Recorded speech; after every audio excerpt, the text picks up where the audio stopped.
We spent a kind of year on and off just kind of reconnecting and saying, this is terrible, someone should do something about it.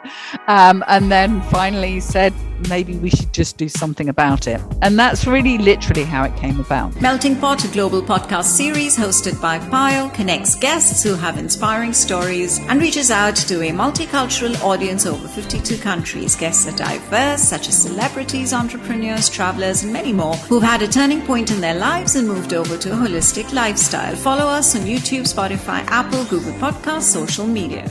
Hi, everyone. Today, I am in conversation with this very dynamic lady. I'm talking to Debbie Watkins. Debbie is CEO and she's the co-founder of Lucy, which is a neobank and a financial technology company. Of course, we're going to hear all about this from Debbie. Thank you so much, Debbie, for joining in and having this conversation with me today. Oh, thanks, Payal, and thanks so much for inviting me, of course. I know. I mean, you have, it's so interesting what you are doing and the kind of platform that you are providing for entrepreneurial women. So, but before we start talking about Lucy and, you know, what it stands for and what went behind you actually setting it up, it would be interesting for me and the listeners and the viewers to know a little bit more about you, your background. Sure. Yeah. So as you mentioned, I mean, I was actually born and raised in the UK. And until the turn of the millennium, I would say I had a fairly kind of normal, high-flying type corporate life, I guess. I kind of progressed through sort of increasing senior roles in mainly banking and IT, also with ERP systems as well. And then kind of everything changed. I unexpectedly got made redundant early in 2000, and it coincided with relationships ending and various other things. And I just thought, you know, if I don't go out and see the world now, I'm never going to do it. And so right. Yeah. It just also coincided with some friends of mine from London who'd taken a year out from their corporate jobs to go backpacking. So they said, well, hey, why don't you come and meet up with us? And I was like, sure, where are you going to be in January? And they were like, Cambodia. And where's Cambodia? And so I went to the travel agent and they said, where's Cambodia? And because it was, you know, very, very new place at the time. Yeah. And so, I mean, just to give you an idea about sort of really how ill prepared I was, I had to go to the nail salon and get my nails removed to actually go, borrow backpacks, all kinds of things. But anyway, the time that I'd spent there really just changed my whole perspective of things. And I kind of decided that I would take more time to actually see where that side of things went. Cambodia was quite impactful, I would say, from my perspective anyway, just really seeing sort of what the legacy was of the genocide and the subsequent civil war, but also how this had really impacted people who really had nothing, had sort of lost everything and were really kind of struggling to try and find their way. So I started out volunteering. I got involved with various NGOs, started doing some consulting in accounting systems implementation. That evolved into doing some consulting in core banking systems implementation. And that's kind of really when I got first involved in microfinance. So I would say that was early, sort of late, yeah, maybe late 2001, early 2002. At the same time, I'd kind of recognized together with some friends that the only way to really sort of drive sustainable development and empowering people in environments like Cambodia was to have a business model. That, one thing that you see often is that NGOs are throwing money at things, which is fine if it's like a disaster situation, right? But if you want something that's going to continue after the end of the donor money, you need to have something that's going to be self-sustaining. And kind of we recognized this fairly early on, and so set up 2 social enterprises in Cambodia, one of which was a travel company, and one of which made home and fashion accessories from recycled plastic bags. And bear in mind, this is kind of, say, the early part of the century, and nobody really knew the word social enterprise. And so I had to use like 5 sentences to explain what this was. And they're all saying, well, hang on a second, are you a business or are you an NGO? And you're like, well, no, this is what we're doing. And they're like, oh, is that really a thing? And yeah, so things just kind of evolved from there. So I ended up kind of being recommended by MFIs that I'd been involved with. They recommended me to other MFIs in Cambodia. That kind of then went into other countries. I got married to somebody I met in Cambodia. So that was, we then kind of so you were essentially meant to go to Cambodia. Yes, exactly. And it was completely just one of those coincidences, a mutual friend who was also traveling at the same time. And then we kind of moved together to Laos, where we were also for 2 years. I started consulting in Africa, moving around all over the place. I then got a role with Mercy Corps in Indonesia, again, focused on financial inclusion. Spent 2 years there, 2 years in Bangladesh as well, focused on mobile financial services. And then went to the Netherlands for a couple of years, but again was very much focused on helping financial institutions to increase their outreach and relevance through a combination of customer-centric product design and leveraging technology in a smart and efficient way. And that's kind of really what the majority of my career has been about since I left the UK. And during that time, I've probably worked in about 38 countries, literally everywhere from DR Congo to Pakistan to Papua New Guinea. Interesting. So what brought you to Singapore? Well, I was approached by one of the core banking technology providers to actually set up a regional head office for them. And I actually chose Singapore. And again, it was just one of those things. I kind of did an evaluation of the sort of the regulatory environments, the sort of ease of doing business, all of these side of things, and decided that Singapore was the best place to be for the company, particularly given that sort of their client base was Myanmar, Cambodia, Papua New Guinea, Vietnam, and all places that were very accessible from Singapore. Yeah.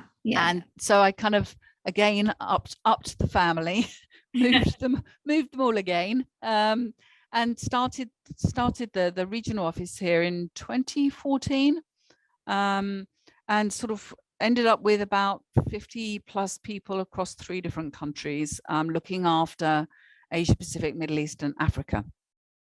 And then Lucy happened, right? Yes. So, I mean, so what I hear from, your experiences starting from Cambodia, it's obviously your forte has always been in the corporate world with technology and with microfinancing, right? So,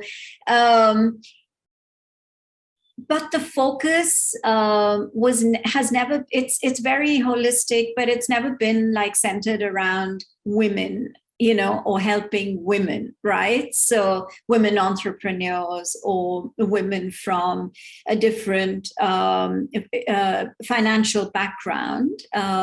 So that was never, I mean, I clearly that was not the focus at the time, but with Lucy, it's completely women-centric. So how did that progression happen, and how did that switch happen, and how did you actually decide to set up Lucy? You know, all of the places that I was working, and bear in mind that I was doing a lot of work in tech, but also consulting for financial institutions, and speaking at lots of conferences as well. And what I was kind of seeing was a couple of things. First of all, that the vast majority of the management that I was working with in the various financial institutions were male. You know, statistically, globally, 98% of bank management is male. What I was also really seeing was that in many cases, there was a degree of, I guess you could really call it complacency, in actually understanding and tailoring products to different groups of potential customers. It's very much always been this kind of one size fits all. You know, which actually translates as one size fits none, because it doesn't really solve the problems of anybody. It kind of does, but not quite, right? So it was a combination of these things.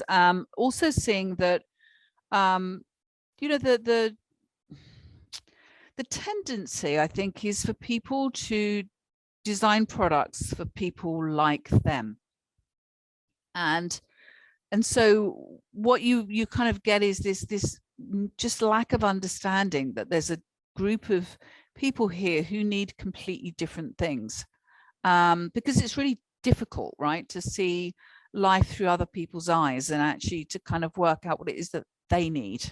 And it's also convenient to not have to do that. Right? Yes, exactly. Especially when you're still kind of getting good business, you know. So like, you know, banks would always say, well, you know, we're giving loans as long as we get the loans repaid. Is this helping this group of people to build their businesses? Well, we don't know, and we don't really care, to be honest with you. As long as they pay their loan, we'll just give them another loan. Right. So it's that kind of attitude. But also, you know, everywhere I've been, say everywhere from like Kinshasa to Lahore and everywhere in between, you know, you go outside and you see the markets and the bustling nature of the business. And a large percentage of this is women. Right. You know, they're juggling 50,000 things at the same time. They've got the kids here. They're trying to keep the house clean. They're trying to cook the food. They're trying to run this small shop from the front of their house, you know, all of these things at the same time. And so it was kind of just something that I'd really seen, this disconnect between what people actually really needed and who needed it, and what banks and financial institutions were really wanting to or could be bothered to do. So what happened was in 2017, 2018, I got introduced to Luke, who's one of my co-founders, and he had set up a company that was building apps for large institutions, including banks. And someone says you should really have a chat to him, and we sat down and had a chat and ended up putting the world to rights when it came to banks, because he'd seen a similar thing from a different direction, right? That he'd been building digital banking platforms for banks and realized that their underlying offerings were really leaving something to be desired. And of course, building something digital on top of that doesn't make the underlying thing right. All you've got now is a digital product that doesn't solve a problem, right? So and you know, and he was going back and saying, well, hey, you know, these products are not really going to resonate even if you put a nice app on top of it, and was kind of almost getting this kind of attitude of like, well, we hired you to build an app, not to tell us about other stuff, right? And you know, too many of them, too much bureaucracy, lack of innovation, I think he was finding quite frustrating. And had kind of seen that, again, there was a real need for, you know, what is now really called neobanks, of course, right, which is building digital first solutions that actually address the needs of particular segments. So, and we kept kind of just reconnecting at various stages. He'd also been introduced to Hal, my other co-founder, who was the CEO of a bank in Myanmar at the time, having spent a long career with the World Bank as well. And he'd seen, again, similar things from a completely different direction, that women who came to his bank for loans were consistently better payers than their male counterparts, but that he wasn't getting very many women. And so we spent a kind of year on and off just kind of reconnecting and saying, this is terrible, someone should do something about it. And then finally said, maybe we should just do something about it. And that's really literally how it came about.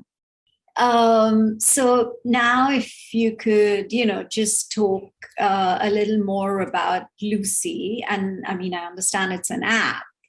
So you've kind of got, again, IT and digital technology with microfinancing. You've kind of put it together, but it's very, very focused on helping women, right?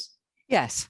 Yeah. Yes. And so the approach here has been to go literally from the other end, right? Which is to say, what is it that people need? What are the pain points that different groups are facing? What are their aspirations? And how can we actually really help to solve for that by designing something that actually addresses the pain points rather than starting with the solution and trying to retrofit it?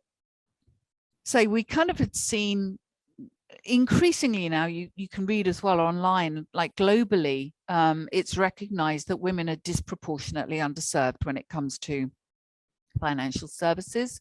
They're also disproportionately underserved when it comes to sort of helping them grow and develop as entrepreneurs. And so that was the kind of direction that we really felt that we wanted to go, was actually to look at different groups of women and say, what is the particular issue that this group is having, and how can we come up with products and services that actually really meet their needs, rather than saying starting from the classic products. So what we decided to do was to start in Singapore for a couple of reasons. Firstly, that it made sense to sort of start somewhere that had a high sort of digital penetration rate, of course, if we're starting with an app, right? But secondly, because we had also recognized that, contrary to what a number of people may think, there are actually underserved segments in Singapore when it comes to banking. And the two main groups really are the kind of micro or solopreneurs, who would often tend to be mothers juggling families and a part-time business at home and all sorts of other things at the same time, and foreign domestic workers, and who are entrepreneurial by nature, because that's what's brought them to Singapore in the first place. Their aim is to save enough money to go back home to their family and start a small business. Yeah.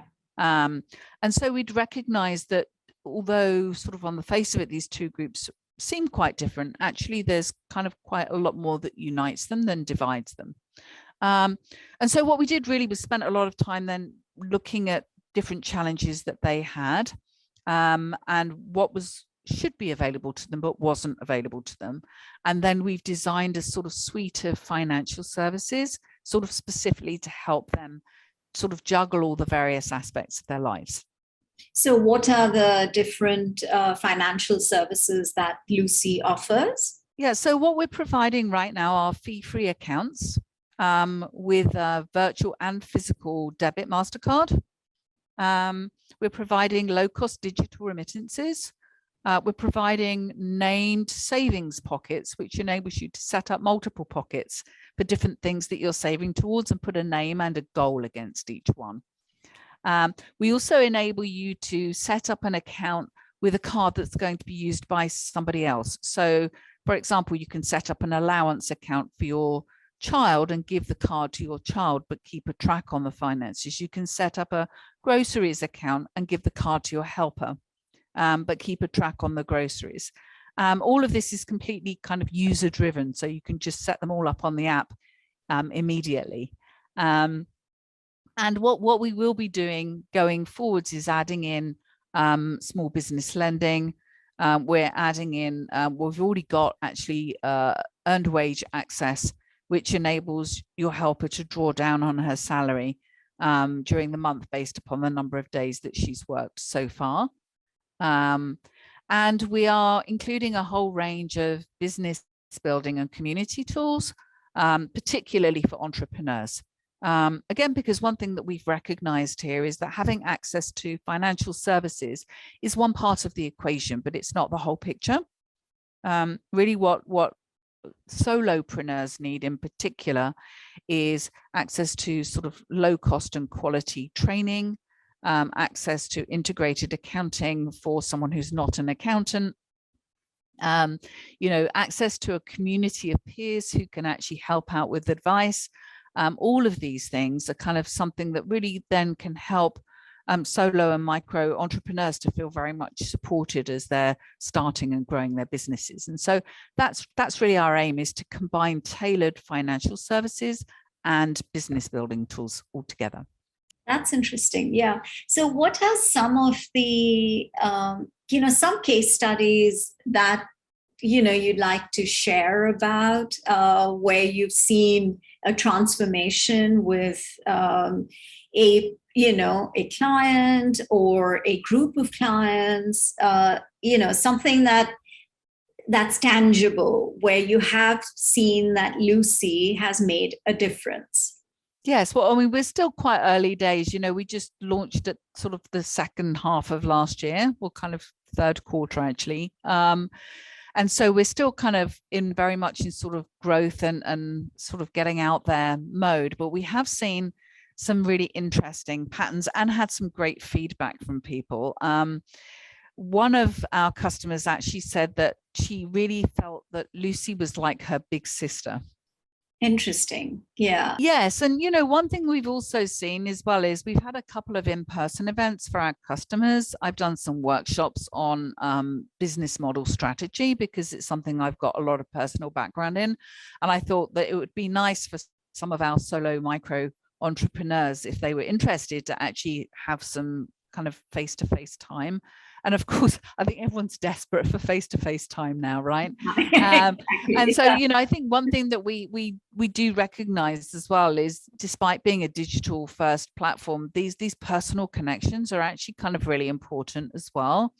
And so that is very much guiding sort of how do we make delivery through an app with the cost effectiveness that brings. How can we bring that level of that personal feeling into that and combine it as necessary with some sort of offline type activities too? Outside of Singapore, I know it's still early days, but are there any other countries within Southeast Asia that you have thought about as, rolling out Lucy to in the next couple of years or in the near future?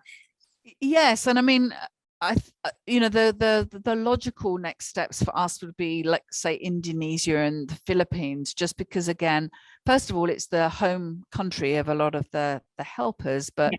Secondly, because they are big countries that are very largely micro enterprise driven. And so, we've got lots of interesting statistics there about the percentage of micro entrepreneurs that are really underserved by formal financial institutions. So there's a huge gap there between what people actually have and what people need. Hong Kong for us is another interesting area because demographically it's similar to Singapore, but also, like, one of our primary investors is based there. But I think what's also been very interesting is that, when I first posted on LinkedIn that we were starting Lucy, I had people that I knew from all over the place saying, you should really bring Lucy here. And this was literally everywhere from Ethiopia to England. And I think that's kind of interesting as well. And what we've recognized that this is not a developed world problem. It's not a developing world problem. It's a kind of universal issue, right? Yeah. As that women entrepreneurs just don't have access to everything that they really need. And, we also know Melinda Gates quotes this quite often, that empowering women entrepreneurs to succeed actually helps everybody, right? It helps women and men. Yeah. If women-owned businesses can realize their potential. So, yeah, it's been very interesting. We've had quite a number of people who've connected with us from a whole range of different places, from sort of Egypt to Zambia to Australia, literally, saying, you know, we'd like to talk about how we can possibly bring Lucy here. Yeah. And I don't know if you have the app, because what I really find interesting is, you know, all the women, the design of the app is absolutely spectacular. So I don't know if you can, not for the people who are listening, but for the viewers, if you can just show them what it looks like and what went behind the design. What kind of prompted you into creating something like this? So again, the aim was really to be personal, right? Which is also why we called the app Lucy, and not XYZ Bank. Right. So a bit like Alexa or like Siri. Yeah. So we kind of say we wanted, and you know, we've also thought about the wording, and like how we wanted the language to be like as well. So again, kind of informal, little bit irreverent, welcoming. So I don't know if you can see. Yeah, now there we go. Okay, so this just kind of gives you an idea of what the screen looks like. All the different accounts here are my accounts that I've configured. Right. So it's really easy to navigate. The key thing I like here is if I click here, there we go. I can change the background. I don't know if you can see that now, but I've got a new background. I can see the background, but yeah. It's changed, right? And even the menu here, the color of the menu actually changes to be coordinated with the background. So if I have the blue one here, for example, you can see this, right? That if I look at the menu is now blue, whereas it was gold before. It's minor details, but the whole point is here I can set up all these accounts that I have and give them names of whatever I want. I can have separate cards for them, and so it really kind of helps me to kind of compartmentalize my expense management, but also my savings, and just very, very easy to use. Excellent. That's very, very interesting. Thank you, Debbie, for sharing this with your journey, as well as, you know, Lucy and what it offers to my listeners and viewers, and of course to me. Good luck, and I think, you know, this app is, I mean, I think it's going to make a huge difference for women entrepreneurs, you know, and people who, especially women who don't have an opportunity otherwise to be in control of their finances. I think it's just so user friendly from, you know, whatever I've kind of researched and whatever I see about it. So good luck, and thank you.